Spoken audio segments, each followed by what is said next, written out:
चित्त शुद्ध न हो, मन निर्मल न हो, बुद्धि सात्विक न हो तो भगवान को मिलती नहीं। तो हमारा मन निर्मल नहीं है, बुद्धि भी सात्विक नहीं है, चित्त भी शुद्ध नहीं है। तो इनको शुद्ध करने के लिए, मन को निर्मल करने के लिए, बुद्धि को सात्विक बनाने के लिए जो संयम है, योग है, ध्यान है, धारणा है, साधना है, वह बहुत कठिन है। वह जन सामान्य के लिए इतना सुलभ नहीं है और बिना ये सब हुए भगवान की प्राप्ति हमें नहीं होगी। तब तो वह कलयुग के कलुषित प्राणियों के कर्म तारण के लिए भगवान ने यह अमृतमयी कथा वेद अभ्यास के रूप में भगवान ने इसका निर्माण किया और कहा सदा सेवन करो। क्या बोले कि यस्य श्रवण मात्रेण, इसके सुन लेने मात्र से यह चित्त भगवान में तो नहीं लगेगा, इतनी इसमें क्षमता, इतनी पात्रता नहीं है कि यह चित्त भगवान को पकड़े। लेकिन यह कथा सुनोगे तो भगवान ही कृपा करके तुम्हारे चित्त को खींच देंगे। यस्य श्रवण मात्रेण हरिश्चित्तम समाश्रय, भगवान श्री हरि ही करुणा करके आपके चित्त को खींच करके अपने चरणों में चुंबक की तरह चिपका लेंगे। फिर मन भी शुद्ध, बुद्धि भी सात्विक, चित्त भी शुद्ध और बड़े सहजता से हम भगवान को प्राप्त कर लेंगे। इसलिए भगवान की कथा सदा सेवन करना चाहिए। आज सप्तम दिवस है, कल भगवान के मंगलमय विवाह की कथा हम सब लोगों ने श्रवण किया। रुक्मिणी के साथ भगवान का विवाह संपन्न हुआ। सुखदेव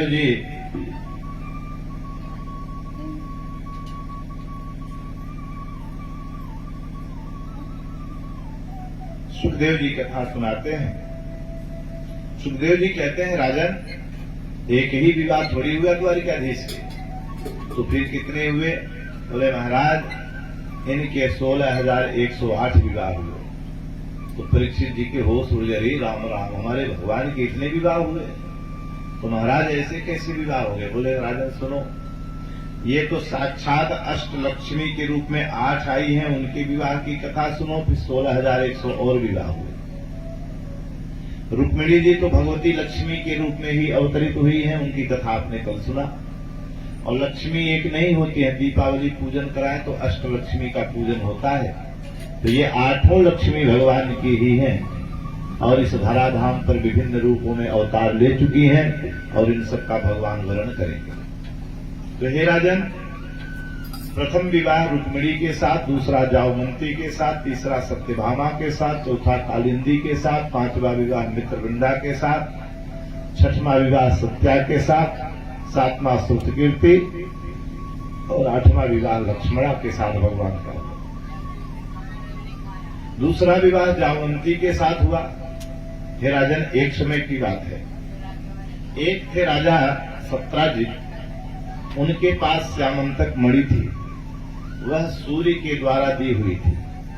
8 भार सोना देती थी, दिव्य प्रकाश से संपन्न थी। द्वारिकाधीश की वह रिश्तेदार ही थे, इसलिए भगवान श्री द्वारिकाधीश एक बार घूमते घूमते सत्राजित के यहाँ गए।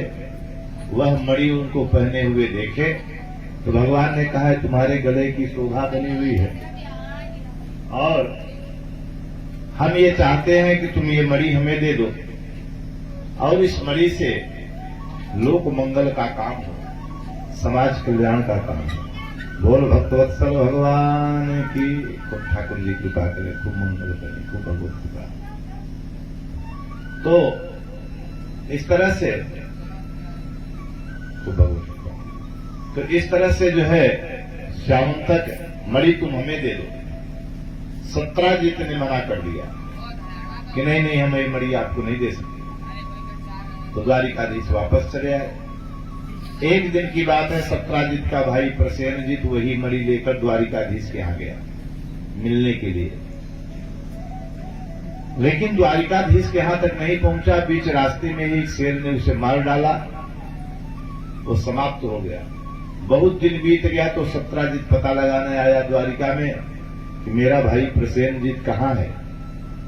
जब द्वारिका में पता लगाने आया तो द्वारिकाधीश ने बताया कि तुम्हारा भाई यहां नहीं आया, तब सत्राजित को बड़ी चिंता हुई। अब वो सामने में कुछ बोला तो नहीं, लेकिन घर में जाके उसे संदेह हो गया कि ये दोनों भाई बड़े पराक्रमी हैं, योद्धा हैं, वीर हैं, और द्वारिकाधीश हमसे श्यामंतक मणि मांग रहे थे, हमने दिया नहीं। हमारा भाई श्यामंतक मणि लेकर के गया तो इन दोनों भाइयों ने श्यामंतक मणि छीन लिया और लगता है मेरे भाई को भी इन लोगों ने मार डाला। अब ये संदेह कहां पचने वाला था, धीरे धीरे बात फैल गई। गली चौराहे होते होते बात द्वारिकाधीश के कान तक पहुंची। भगवान ने जब ये बात सुनी कि श्यामंतक मणि की में चोरी लगी हुई तो बड़ी पीड़ा हुई। अब क्या करें, यह जो चोरी का कलंक है इससे मुक्ति कैसे मिले। तो भगवान के मन में एक उपाय आया कि जब तक वह मणि नहीं मिल जाएगी तब तक इस चोरी के कलंक से हमको मुक्ति नहीं मिलेगी। मणि ढूंढने के लिए भगवान से द्वारिकाधीश चल पड़े। खोजते खोजते उसी जंगल में पहुंच गए तो प्रसेनजित मरा हुआ पड़ा था, शरीर छत बिछत था। तब भगवान समझ गए कि प्रसेनजित तो यही है और जिसने इसे मारा है मणि उसके पास है। तो मारा किसने? वहां पर पांव के निशान देखने लगे तो शेर के पांव के निशान मिले। तो उन पद चिन्हों का आश्रय लेकर जब द्वारिकाधीश गए तो एक गुफा में घुस गए। जब गुफा के अंदर गए तो देखा तो वह शेर भी मरा हुआ पड़ा था। चिंता और बढ़ी कि जिसने शेर को मारा मणि उसके पास है। फिर भालू के पद चिन्हों का आश्रय लेकर चले, दूसरे गुफा में प्रवेश किए। मार्ग बड़ा संकीर्ण था, लेकिन जब गुफा के अंदर गए तो बढ़िया दिव्य सरोवर भी था, बगीचा था, विविध प्रकार के पुष्प, शीतल गंध, सुगंध, मंद वायु, बड़ा मनोहर वातावरण था। और एक बगीचा था, उसी बगीचे में देखा कि एक झूला, झूले पर एक कन्या झूला झूल रही है और वह श्यामंतक मणि लेकर खेल रही है। द्वारिकाधीश देखते ही पहचान गए कि सत्राजित की श्यामंतक मणि तो यहां है, लेकिन यहां कैसे आई? चलो जैसे भी आई हो, हमें तो मणि लेना है। सो भगवान मार झपट्टा जो उस कन्या के हाथ से मणि छीनना चाहे तो वो कन्या जोर से चिल्लाई। जो चिल्लाई तो जाओमंत जी प्रकट हो गए। ये जाओमंत वही है रामावतार वाले। जब भगवान श्री राम जी साकेत धाम जाने लगे, अयोध्यावासी ने सर्वे यथा रामेण संगता, जैसे समस्त अयोध्यावासी भगवान श्री राम के परिकर सबको लेकर भगवान साकेत धाम को चले गए, लेकिन दो लोग नहीं गए। एक तो जाओमंत, इनसे पूछा गया तो इन्होंने कहा कि अभी हमारे लड़ने की इच्छा हमारी पूरी नहीं हुई, हमसे लड़ने वाला कोई योद्धा नहीं मिला। सब लोग हंसने लगे कि रावण से लड़ाई हुई तो कहीं लड़े भिड़े नहीं, बुद्धि बताए, अब कहते हो कोई लड़ने वाला नहीं मिला। तो जाओमंत जी हंसने लगे कि रावण की सेना में कौन था हमसे लड़ने लायक, कोई योद्धा था ही नहीं। तुम सब हमारे पराक्रम को क्या जानोगे? स्वयं ठाकुर जी हमारे पराक्रम को जानते हैं। जब राजा बलि को छलने के लिए भगवान ने विराट रूप धारण किया, एक पैर से भू भुवः मह जनः तपः सत्य, सातों लोक ब्रह्म कटाक्ष फाड़ करके पैर आगे निकल गया, और एक पैर से तल वितल सुतल महातल रसातल पाताल 7 लोग नीचे चला गया। 14 भुवनात्मक पूरे 14 भुवन को भगवान ने 2 पैरों से नाप लिया। तो उनके उस विराट बपू को मैंने 2 घड़ी में परिक्रमा लगा दिया था। मुझसे लड़ने लायक कौन था? तो भगवान से कहने लगे कि वो मेरी इच्छा पूरी नहीं हुई है, तो अधूरी इच्छा हम कैसे चले जाएं? तो भगवान ने कहा ठीक है जाओमंत तुम रुको, जब तुम्हारी इच्छा पूरी हो जाएगी जब जाना। तो जाओमंत नहीं गए, दूसरे हनुमान जी नहीं गए। हनुमान जी से भगवान ने कहा चलो वैकुंठ साकेत आदि धामों में चला जाए, भगवत धाम को हमारे साथ चलो। हनुमान जी ने पूछा वैकुंठ में क्या मिलेगा, पहले ये हम जान ले। तो भगवान ने कहा वहां मिलेगा क्या? वहां किसी चीज का अभाव नहीं है, तो मिलने की बातें क्या है? अभाव ही नहीं है कोई, सब कुछ तो है वहां। वहां सब ब्रह्ममय है, जो जाता है वैकुंठ में सब भगवान जैसा ही हो जाता है। सबके अंदर भगवान की सारी शक्तियां उनके अंदर सन्निहित हो जाती है। लेकिन ध्यान रहे, केवल एक ही शक्ति भगवान नहीं देते। इस सृष्टि को करना, सृष्टि बनाना और इसका पालन पोषण करना और सृष्टि का संहार करके प्रलय करना, ये 3 काम भगवान किसी को नहीं देते। ये उन्हें वही सक्षम है करने में। बाकी तो सब ब्रह्ममय है वैकुंठ में, वहां क्या जरूरत है।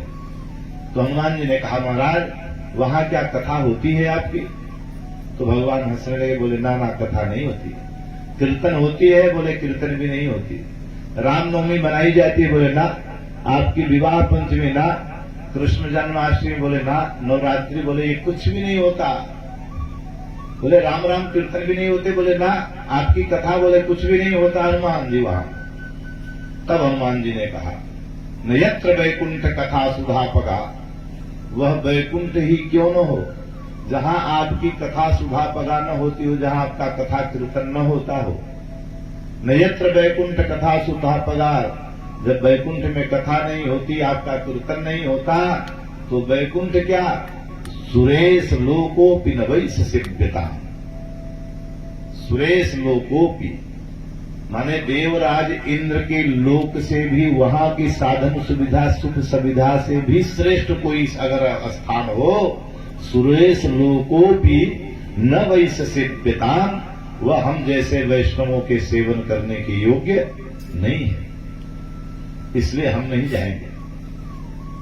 तो भगवान ने कहा, फिर रहोगे कहां? तो हनुमान जी ने कहा, यत्र यत्र रघुनाथ कीर्तनम तत्र तत्र कृतमस्तकांजलिम, जहां जहां आपकी कथा होगी, जहां जहां आपका कीर्तन होगा, हम वहीं पर रहेंगे। बोल भक्तवत्सल भगवान की। तो आपका कीर्तन जहां होगा, आपकी कथा जहां होगी, यत्र यत्र रघुनाथ कीर्तनम तत्र तत्र कृतमस्तकांजलिम, मैं वहीं रहूंगा। जब तक इस धरती पर एक भी व्यक्ति ऐसा बचेगा जो आपकी कथा सुनाए, तब तक मैं यही रहूंगा।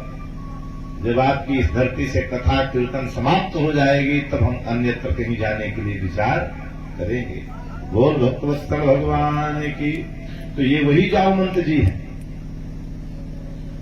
आगे भगवान के सामने, भगवान को मार झपट्टा धराम से पटक दिया। तुम कौन हो? तुम्हारी इतनी हिम्मत कि हमारी लड़की को हाथ लगा दिया? तो भगवान खड़े हो गए। भगवान तो अंतर्यामी है, पहचान गए।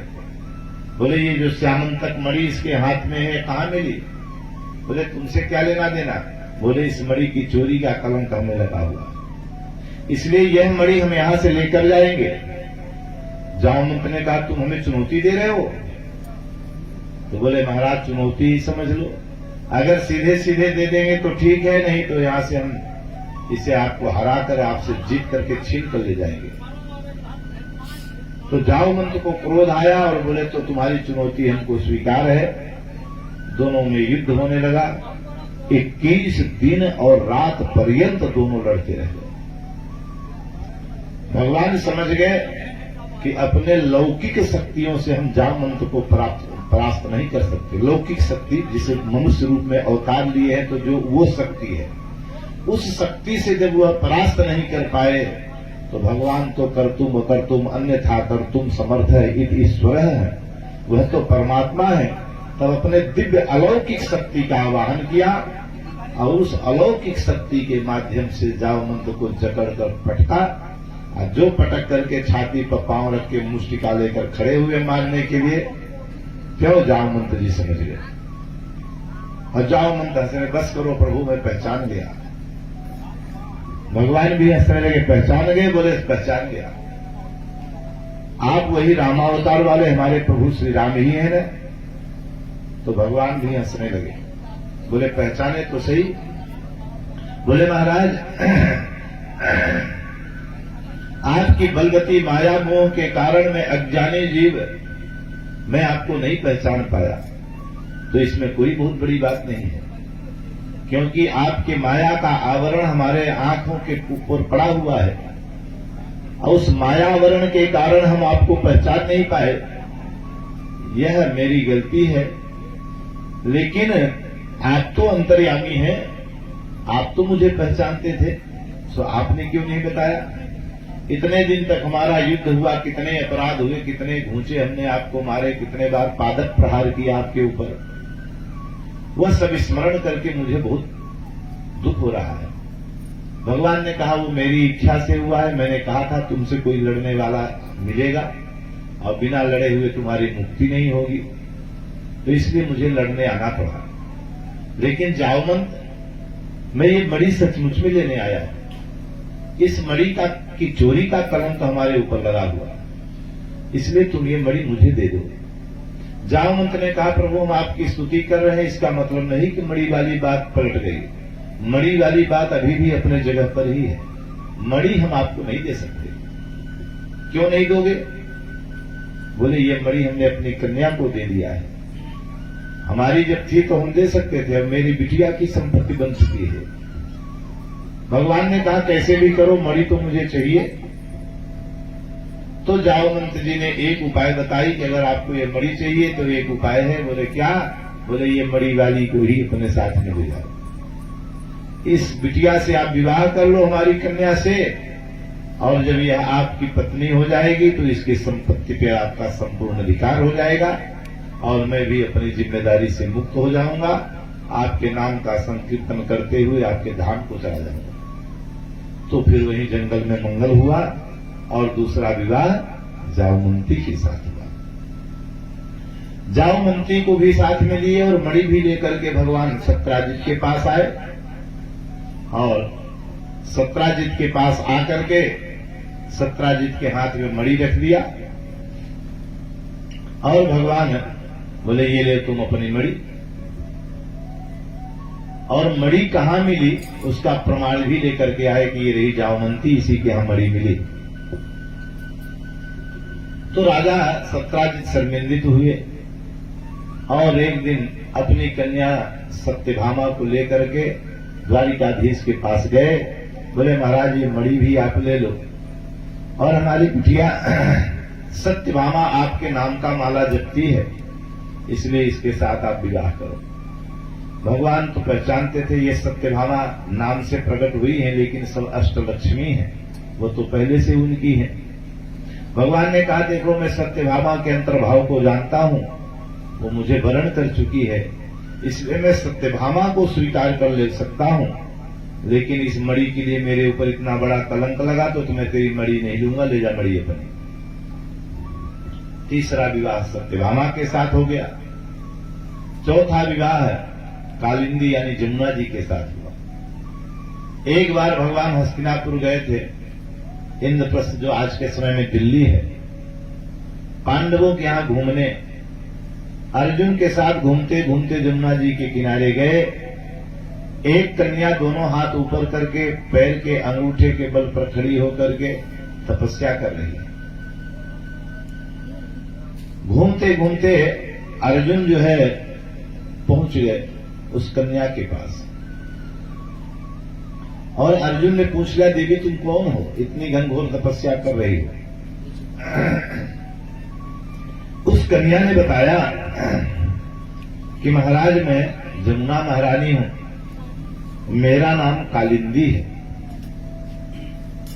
अहम देवस्य सवितुर दुहिता पतिमिच्छति, अहम देवस्य सवितुर दुहिता पतिमिच्छति,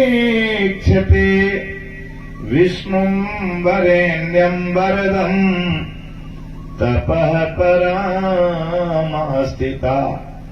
अहम देवस्य सवितुर दुहिता, दुहिता माने बिटिया। मैं किसकी बेटी हूं? सवितुर, सूर्य भगवान की। तो बोले सूर्य की बिटिया हो तो यहां क्या कर रही हो, तपस्या क्यों कर रही हो? बोली पतिमिच्छति, पति की इच्छा से। तो कौन से पति को चाहती हो? बोले विष्णुं वरेण्यं वरदं, विष्णु भगवान को ही मैं अपना पति बनाना चाहती हूं और इसी कामना से मैं तपस्या कर रही हूं। अर्जुन दौड़े दौड़े भगवान के पास गए, द्वारिकाधीश के सामने कहने लगे महाराज 3 विवाह आपके हो गए, चौथी लाइन में लगी है। ये आपको पाने के लिए ही तपस्या कर रही है और कह रही है कि मैं विष्णु को ही पति के रूप में पाऊंगी तभी विवाह करूंगी। अब विष्णु कोई और थोड़ी, आप ही तो हैं। तो भगवान ने कहा कहां है, फिर मिलाओ हमको। अर्जुन ले गए और जमुना महारानी ने देखा जब भगवान से द्वारिकाधीश को तो पहचान गई और फिर वही उनके गले में माल्यार्पण डाल दिया। बोल भक्तवत्सल भगवान की। चौथा विवाह संपन्न हो गया। 5वां विवाह मित्रवृंदा है, जो हमारे मध्य प्रदेश की कन्या है, और इसके 2 भाई थे विंद अरविंद। यह राजनैतिक लाभ लेने के लिए अपनी बहन का विवाह दुर्योधन के साथ करना चाहते थे। स्वयंवर हुआ, दुर्योधन आया वहां पर और भगवान द्वारिकाधीश भी उसमें गए थे मुख्य अतिथि के रूप में। ये कन्या माला लेकर के निकली तो दुर्योधन की तरफ देखा भी नहीं, जाके सीधे द्वारिकाधीश के गले में माला डाल दी। विंद अरविंद नाराज हो गए, बोले ये विवाह मान्य नहीं होगा, पुनः कन्या माला लेकर आएगी। भगवान द्वारिकाधीश ने कहा हमें कोई विवाह की बहुत चिंता भी नहीं है, 4 पहले से हो गए, तुम ले जाओ अपनी कन्या को। खूब समझा बुझा के दोबारा भेजा, लेकिन दोबारा भी जाकर के मित्रवृंदा ने भगवान के गले में माला डाल दिया। तिवारा खूब डराया धमकाया कि अब की बार दुर्योधन के गले में डालना। तिवारा लेकर के आए जब, तो वो जाकर पुनः द्वारिकाधीश के गले में माला डाल दिया। तब विंद अरविंद दौड़ पड़े कि विवाह हम मानेंगे नहीं। तब द्वारिकाधीश ने मित्रवृंदा का हाथ पकड़ लिया और खड़े हो गए चमक कर। देखो, 1 बार हो गया, 2 बार हो गया, अब इसने मेरे गले में माला डालकर मुझे वर्ण किया है और मैंने इसका हाथ पकड़ लिया है, पाणी ग्रहण कर लिया है, तो मेरी है वही है। और खबरदार से किसी ने अगर बात उठाई तो अभी अनर्थ कर दूंगा। तब जो है दुर्योधन और विंद अरविंद सब समझ गए और नाराज होकर के सब वहां से भागे और भगवान मित्रवृंदा को लेकर के चले गए। 5वां विवाह हो गया। सत्या नाम की कन्या नग्नजित राजा थे, उनके 7 बैल थे, बड़े दुर्दांत बैल थे। उन्होंने प्रतिज्ञा कर लिया था कि जो कोई योद्धा एक रस्सी में इन 7 बैलों को बांध देगा उसी के साथ विवाह करेंगे। और इतने खतरनाक बैल थे, बड़े बड़े राजकुमार राजा जब जाए रंगशाला में तो उनको समाप्त कर देते थे और 7 मिलकर मार डालते थे। सब फेल हो गए। तब नग्नजित राजा को बड़ी पीड़ा हुई। राजा जनक की तरह संताप हो गया कि मैंने इतनी बड़ी प्रतिज्ञा भी नहीं किया था, इन्हीं बैलों को बांधना ही तो था, लेकिन इतने भी कोई योद्धा नहीं है। पूरी सभा निराश हो गई। तब जो है लोगों ने द्वारिकाधीश से कहा महाराज आप पार लगाओ, इसकी कन्या अविवाहित रह जाएगी, क्षत्रिय है, इसका वचन चला जाएगा। तो भगवान ने कहा ठीक है। रंगशाला में भगवान पहुंच गए और 7 बैल दौड़े दौड़े आए और भगवान के चरण चूमने लगे, भगवान को चाटने लगे। क्योंकि गैया और बछड़ा से तो भगवान की बचपन की दोस्ती है, खूब गैया बछड़ों को चराए हैं। तो तुरंत सब बैल आए, भगवान को चाटने लगे। बड़ी सरलता से भगवान ने 7 को इकट्ठा बांध दिया और उसके साथ विवाह हो गया श्रुत कीर्ति के साथ। और 8वां मछली की आंख भेदन करके भगवान ने लक्ष्मणा के साथ विवाह किया।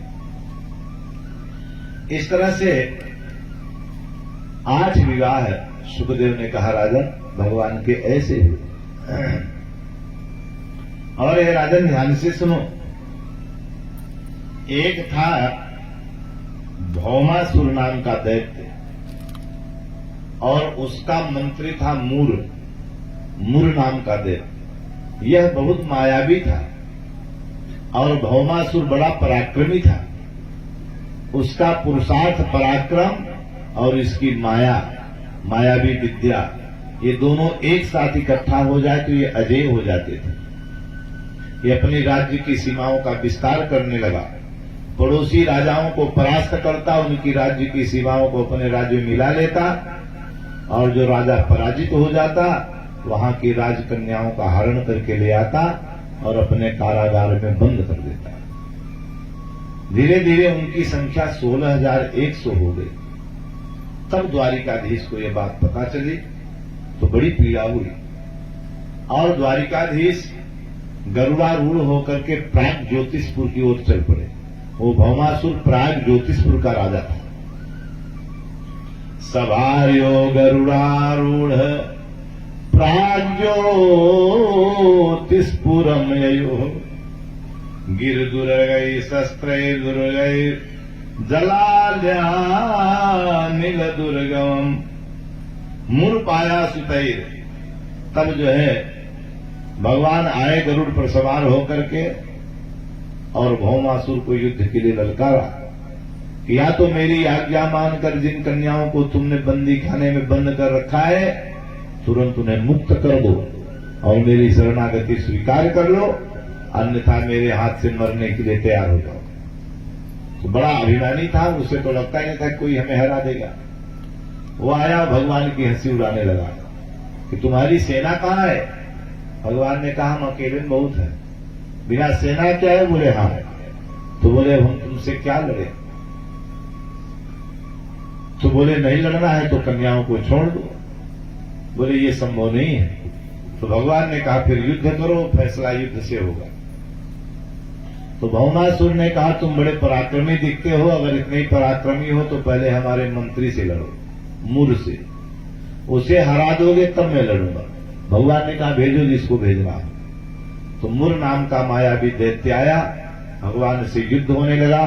कभी वह अंतर्धान हो जाए, कभी हजारों रूप बना ले, कभी आकाश में उड़ जाए, कभी आग की वर्षा करने लगे, कभी पानी बरसने लगे, कभी मलमूत्र फेंकने लगे, तमाम तरह के घोर माया करने लगा। तब भगवान समझ गए कि ज्यादा देर खेल खिलाना ठीक नहीं है, इसलिए चक्रेणाग्निं जलम वायु मूर्पाशांस्तथासिन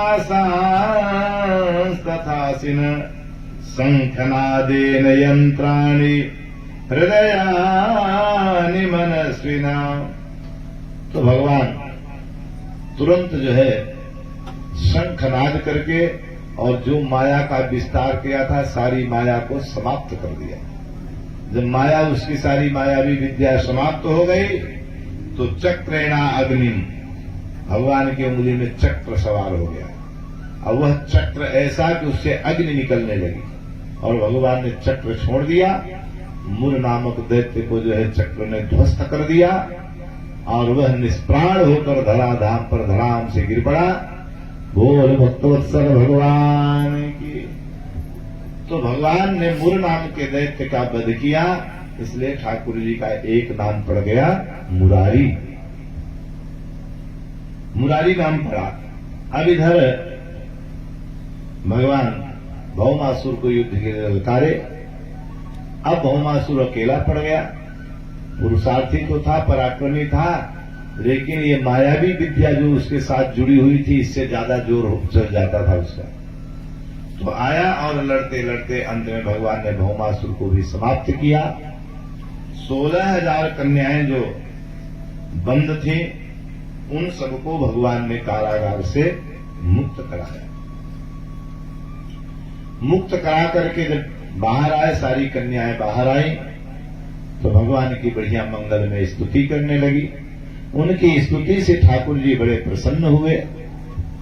प्रसन्न होकर के द्वारिकाधीश ने कहा तुम लोगों ने बड़ी सुंदर स्तुति गाई हमारी, अब बताओ हम तुम्हें क्या दें, जो इच्छा है सो मांग लो। तो 16,100 कन्या एक स्वर में एक साथ बोल पड़ी कि अगर आप प्रसन्न हैं तो इसी समय हमें मृत्यु दे दीजिए, हम सब मरना चाहती हैं। तो भगवान को बड़ा कष्ट हुआ, तुम मरना क्यों चाहती हो? तो वह कन्या कहने लगी महाराज हमें मरना ही पड़ेगा, अब संसार में कोई पुरुष हमारा वरण नहीं करेगा, क्योंकि इतने दिन से हम लोग इस दुष्ट के जो है बंधन में थे, तो हमारी पवित्रता पर सभी लोग संदेह करेंगे, हमें कोई स्वीकार नहीं करेगा। हम यहां से लौट कर जाएंगे तो कहीं मुंह दिखाने लायक नहीं रहेंगे। हम किसको किसको प्रमाण देंगे कि हम लोग शुद्ध हैं, हमारा धर्म और हमारा सील, हमारा सदाचार सुरक्षित है। इसका प्रमाण हम किसको किसको देंगे? इसलिए महाराज हर गली चौराहे पर हमें ताना सुनना पड़ेगा, और एक दिन मन तंग हो जाएगा तो ग्लानि बस हमें आत्महत्या करना पड़ेगा। और हमने सुना है शास्त्र वचन कि आत्महत्या करने वाले की शुभ गति नहीं होती, आत्माहन गति पाए। वह शुभ गति को कभी भी प्राप्त नहीं होता, क्योंकि भगवान के द्वारा दिया हुआ गया दिव्य मनुष्य शरीर रूपी उपहार को समाप्त नहीं करना चाहिए। ये भगवान की अमानत है। इस पर इस जीव के, इस शरीर के संपूर्ण भोक्ता भगवान ही है। वह बनाने वाले भी वही हैं और इसके भोक्ता एकमात्र भगवान हैं। इसलिए इस शरीर पर मेरा अधिकार नहीं है, इसके भोक्ता भगवान है। और यह शरीर को जो समाप्त करता है, आत्महत्या करता है, उसकी शुभ गति नहीं होती है। तो हम सब मरेंगे आत्महत्या करके, और आत्महत्या करके मरेंगी तो मुक्ति नहीं होगी, विविध प्रकार के नरकों में जाना पड़ेगा। तो इससे अच्छा है कि आत्महत्या करने से बढ़िया है कि नारायण हम सबके सन्मुख हैं और आपका दर्शन करते करते हम लोग मर जाएंगे, तो लोग समाज के जो हमारे साथ व्यवहार होने वाला है, कटु व्यवहार से भी बच जाएंगे, आत्महत्या भी नहीं करना पड़ेगा, और हम सब बड़े प्रेम से मर जाएंगे, शुभ गति को भी प्राप्त हो जाएंगे। यह बात सुनकर भगवान को बड़ी पीड़ा हुई, और भगवान ने कहा, देवियों तुम अपने शरीर को छोड़ो मत, ये अपने बात त्याग दो। अगर तुम्हें यही है कि कोई पुरुष हमारा वरण नहीं करेगा, तो तुम सब मेरी तरफ देखो। अगर तुम सब मुझे पसंद कर रही हो, मेरे साथ विवाह अगर करना चाहती हो, तो मैं तुम सब के साथ विवाह करने के लिए तैयार हूं। यह सुनते ही सारी कन्याएं प्रसन्न हो गई, बोले हम यही तो चाहते थे, क्योंकि हमने पूर्व काल में कात्यायनी की पूजा हमने की है और आपको पति के रूप में मांगा था, तो आज दैव योगवश आप हमें मिल गए। अगर आप वर्ण कर ले तो हमारी परम सौभाग्य है। तो जितनी कन्याएं थी, सुखदेव जी कहते हैं, राजन भगवान ने उतना रूप बनाया और एक ही मुहूर्त में 16,100 कन्याओं के साथ विवाह संपन्न हो गया। इस तरह से भगवान की विवाह कितने हुए? 16,108। 8 पहले हो गए थे, 16,100। 16,108 विवाह हुए। सुखदेव की बात सुनकर राजा परीक्षित को बड़ा ताज्जुब हुआ। बोले महाराज 1 से 2 हो जाए तो संभालना बड़ा मुश्किल होता है, इतना विवाह करने के बाद द्वारिकाधीश ने कैसे सबके साथ सामंजस्य बनाया होगा? सुखदेव जी कहते हैं, राजन तुम्हें कोई संदेह है क्या? और आगे सुनो, सभी रानियों से 10-10 बेटा हुए, इसलिए संदेह त्याग देना कि कोई पक्षपात हुआ, न कम न ज्यादा, सबके 10-10 बराबर बेटा हुए। और सबके साथ एक ही समय में सभी रानियों के साथ भगवान रहते थे। नारद जी यह परीक्षा लेने जा चुके हैं कि देखें किसके साथ रहते हैं, तो जिस कक्ष में जाएं उसी कक्ष में उसी रानी के साथ भगवान मिलते थे। वो पूर्ण ब्रह्म है, सब कुछ करने में समर्थ है। तो भगवान की भगवत्ता पर संदेह मत करना। वो सबके साथ रहते थे और सबसे 10-10 बेटा हुए और बेटाओं से भी बेटा हुए। इस तरह से यदुवंशियों की संख्या बढ़ने लगी। राजन, जो प्रथम विवाह हुआ रुक्मिणी जी से, उन रुक्मिणी जी की जो से एक बेटा हुआ, वह कल कथा आप लोगों ने सुनी होगी। भगवान शंकर जी ने कामदेव को श्राप दिया था, समाप्त कर दिया था, तीसरा नेत्र खोलकर भस्म कर दिया था। रति ने शंकर जी से कहा, हमारे पति कैसे मिलेंगे? आपने तो मार डाला, मुझे विधवा कर दिया। तो भगवान शंकर जी ने कहा था, द्वापर में भगवान श्री कृष्ण के प्रथम पुत्र के रूप में तेरे पति प्रकट होंगे और तब तुम्हें मिल जाएंगे। कृष्ण तनय हुई है पति तोरा, वचन अन्यथा होई न मोरा। कृष्ण के पुत्र के रूप में तुम्हारा पति कामदेव प्रकट होगा। तब से वह प्रतीक्षा में ही है। इधर एक समरासुर नाम का दैत्य है, उसे यह श्राप था कि तेरी मृत्यु भगवान के प्रथम पुत्र से होगी। जो भगवान श्री कृष्ण का पहला बेटा होगा उसी से तेरी मृत्यु होगी। तो वह भगवान के प्रथम पुत्र की प्रतीक्षा में था। रुक्मिणी गर्भवती हुई तो वह जो है चारों तरफ घूमता रहता था। जब प्रथम पुत्र हुए प्रद्युम्न जी, प्रद्युम्न पुत्र के रूप में जैसे ही जन्म लिए